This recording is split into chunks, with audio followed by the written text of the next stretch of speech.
Tout-Puissant d'Israël, le roi des rois, l'unique qui seul fait des prodiges. Je m'appelle Evra Koueroté, 8e année.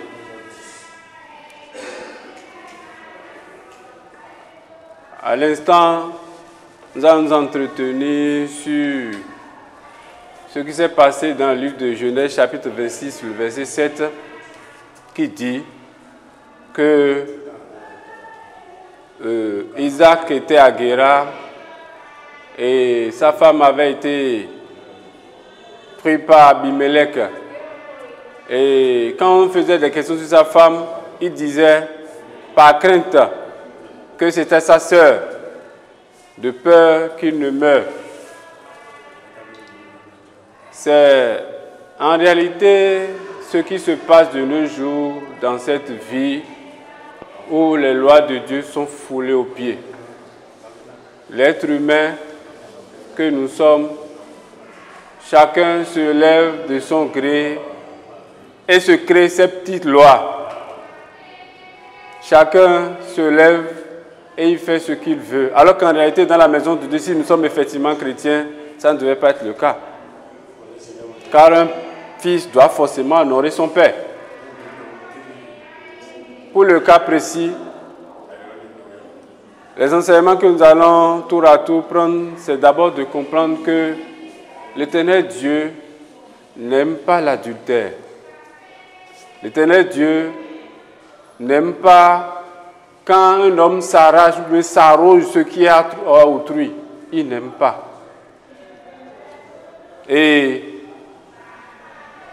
que cette affaire d'adultère est cruciale devant l'Éternel. Et il va falloir qu'on fasse très très attention. Là, cette affaire d'adultère, c'est comme un piège qui guette tous les chrétiens que nous sommes. Je narrais tantôt l'histoire, c'est pourquoi je parlais tantôt l'histoire des enfants d'Israël quand ils étaient à la frontière de Moab. Qu'est-ce qui s'est passé ce jour-là? Lorsque le roi Balak appela Balaam pour qu'il maudisse ce peuple, lorsqu'il a fait, quand il prononçait les malédictions, l'Éternel Dieu était là, il changeait en même temps les malédictions en bénédictions. Parce que ce peuple en cet instant-là respectait la loi. Ce peuple était un peuple docile et les lois de l'Éternel Dieu n'étaient pas foulées aux pieds. Ensuite, lorsque Balaam n'a pas pu, qu'est-ce qu'il a demandé? Il a demandé alors à Balaam, au roi de Moab, de faire sortir les jeunes filles des enfants d'Israël, des Moabites là, qui étaient encore en forme. C'est ainsi que cette fille-là a sorti et il commençait, comment dire, et les enfants d'Israël ont commencé par en prendre pour femmes, ou bien à combattre l'adultère, la fornication un peu partout avec.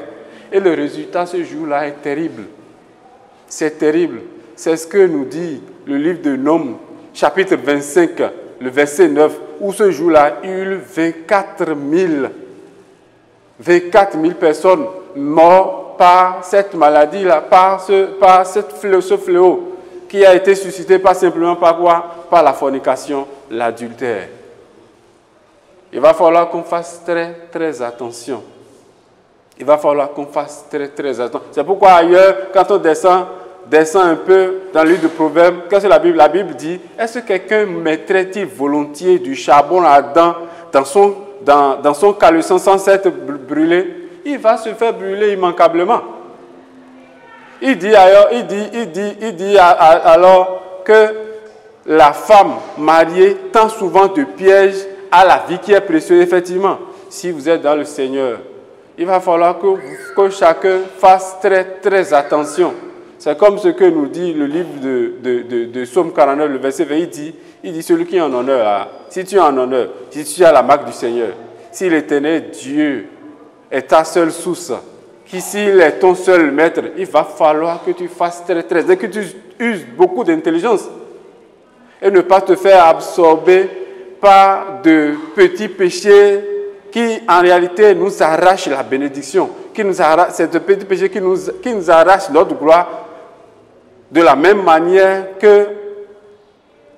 qu'adorer une idole. C'est ça la chose. Il va falloir qu'on fasse très, très attention.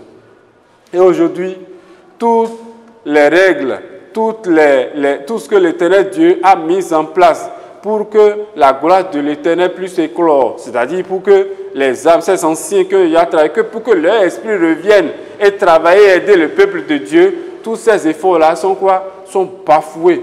À cause de quoi? À cause de la précocité.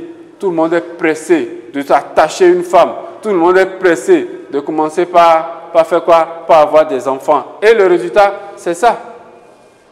Personne n'attend plus Dieu.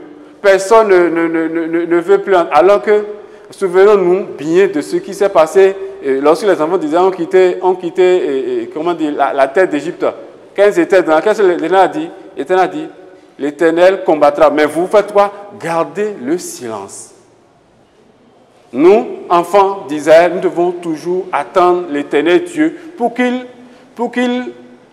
de sa propre main ou de son propre chien, qu'il puisse nous montrer le chemin à suivre. C'est ça, adorer Dieu en réalité. C'est à lui de nous dire, bon, mon enfant, d'accord, tu as l'âge, à l'heure là, fais ci, prends ci, telle femme, prends ci, au lieu de commencer par devancer les faits. Au lieu de commencer, alors qu'en réalité, c'est ce qui se passait en réalité au Bénin, non?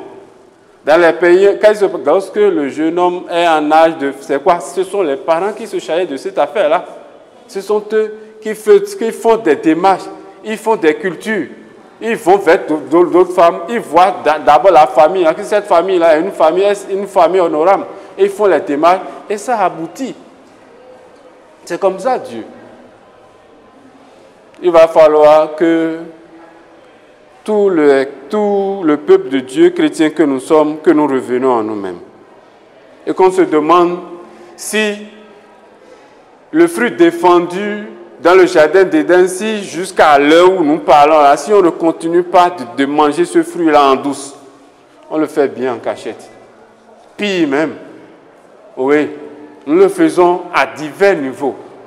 C'est pourquoi nous devons nous approcher de la parole de Dieu, nous mirer dans la parole de Dieu, nous rappeler à chaque jour, tu ne commettras point d'adultère. Nous rappeler à chaque jour que l'Éternel est le seul Dieu que nous devons adorer avec toute notre force, toute notre énergie, et ne point quitter sa voie, et ne point aller vers les œuvres de la chair. C'est ça la chose. C'est ça ce qui se passe.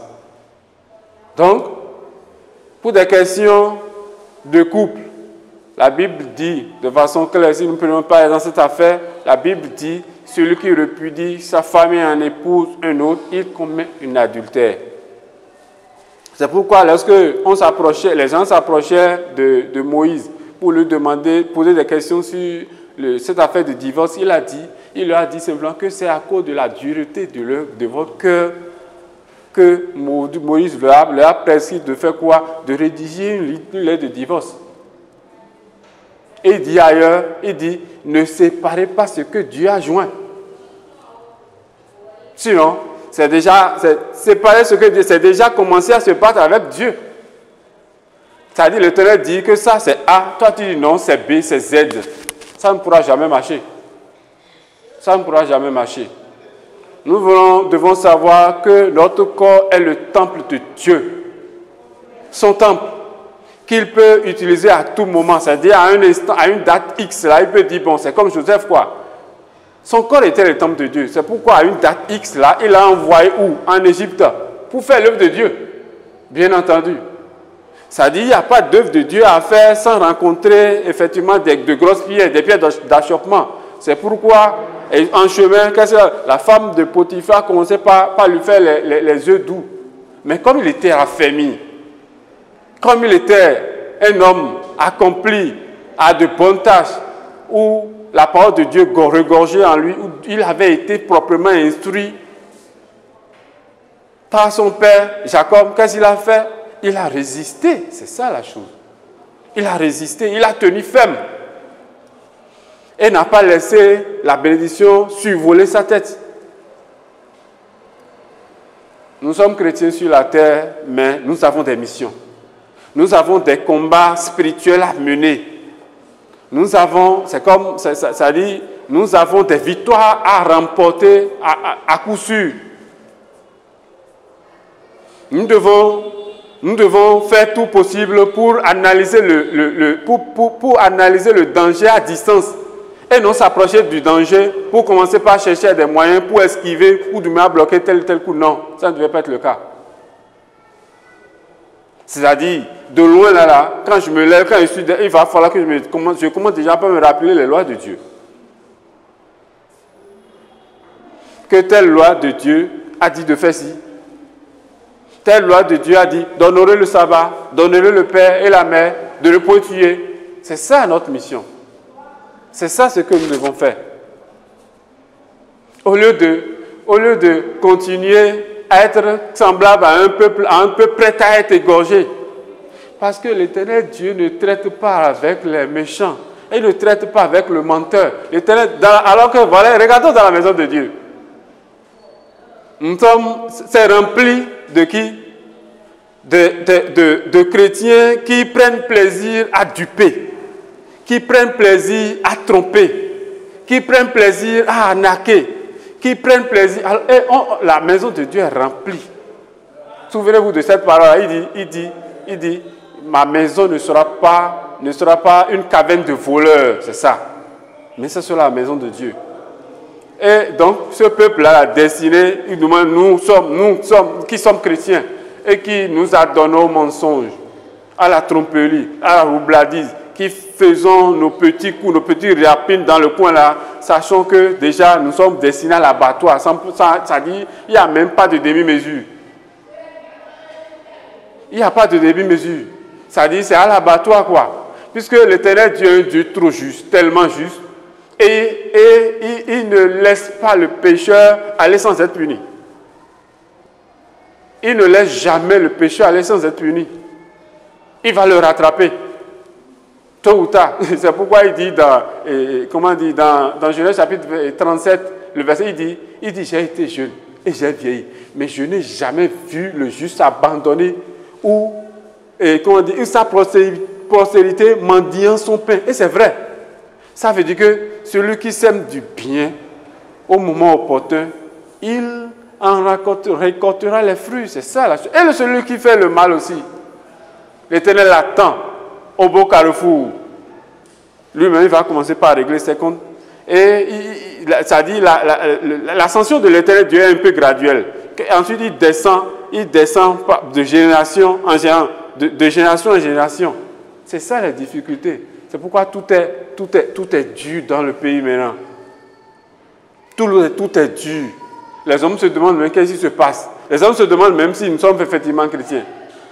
Les hommes se disent même, où est la parole de Dieu qui dit, mais il dit, comment dire, les lions, le lionceau éprouvé la disette, alors que nous les hommes, ceux qui adorons Dieu, on doit en avoir. C'est où? Cette parole, la réalisation de ces paroles-là sont à quel niveau au sein du peuple de Dieu? Simplement parce que nous avons eu le temps de faire quoi? D'offenser celui qui ne devait pas être offensé. Depuis des temps, et ça continue. Depuis des temps, et ça continue. Il va falloir que nous revenions à nous-mêmes. Que nous revoyons nos copies. Que nous nous posons beaucoup de questions. Que nous nous demandons où est-ce qu'en temps nous avons trébuché. Qu'est-ce que nous avons mal apprécié? Qu'est-ce que nous avons mal appréhendé? Qu'est-ce que nous avons mal vu? Qu'est-ce que nous avons cru? Car l'Éternel Dieu, celui qui a fait la promesse, il est toujours fidèle. Il est toujours fidèle. Et les siens, ceux qui sont ses enfants, il les garde toujours, les préserve toujours du danger. C'est pourquoi il dit que l'Esprit de Dieu, c'est comme une semence qui est en nous. C'est-à-dire, jusqu'au moment où ça va commencer par tourner en vinaigre, l'Éternel Dieu est là pour secourir ses siens. Mais si tu n'avais pas la parole de Dieu en toi, comment est-ce que tu vas t'en sortir? C'est ça la chose. Si c'est difficile, ce n'est pas facile à celui-là qui s'efforce à ne pas tomber. Donc, qu'en sera-t-il de nous qui avions délaissé la parole de Dieu? Donc pour conclure, nous allons clairement essayer de nous mirer dans la parole de Dieu, de mirer nos actes devant Dieu, ou de nous demander si celui-là qui nous a donné l'opportunité de vivre sur terre durant tel nombre d'années, si nous ne sommes pas déjà hors de ses concepts, hors de ses lois, hors de son plan pour nous, et revenir en nous-mêmes. Revoir, repenser les choses. Effectivement, si les grands ont déjà trébuché, alors les enfants, il va falloir au moins que ce qui est vrai, la vérité, la quintessence même, pour fuir l'adultère, la roubladise, pour fuir les mots, il va falloir que ces quintessence, au moins qu'on les lègue aux enfants, qu'on leur livre ces secrets-là, puisque après nous, ce sont eux.